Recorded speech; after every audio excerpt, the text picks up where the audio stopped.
আমার জন্য সহজ এবং বাঁচি।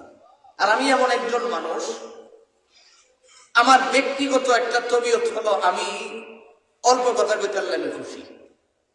যে শর্ট সময় যদি আমি পারি তো আমি খুশি। আমি লম্বা সময় যে দেখবেন যে অনেকে পরবর্তী বক্তা চলে আসছে, এরপরও আরো বয়ান করতে আছে ওনার শেষ হয় না। আমার এটা না।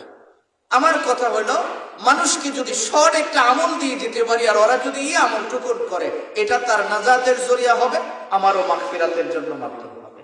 এই জন্য আমি এটুকু বিশ্বাসী যে আমল করা চাই। এই যে 2 দিনই আমল আয়োজনটা আমরা করলাম, এখান থেকে যদি কিছু না কিছু আমল আমরা না নিতে পারি তাহলে এত আয়োজনের কোনো মূল্য আছে না? বলেন মূল্য আছে?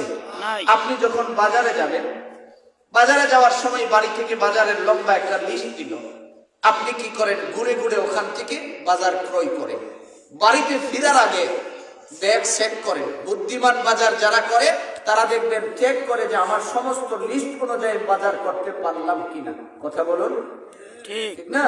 তাহলে আমরা যে 2 দিন আয়োজন করলাম, এর পিছনে এত অর্থ ব্যয় করলাম, এত পরিশ্রম করলাম, দূর থেকে এত মেহমান নিয়ে আসলাম, আমরা কি পাইলাম? আমাদের তো এখন হিসাব মিলানোর সময়। কথা বলুন ঠিক।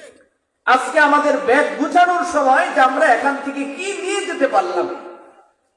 এই জন্যই আমি আপনাদের সামনে এই সূরাটা তিলাওয়াত করেছি। বলতেছিলাম বাদশা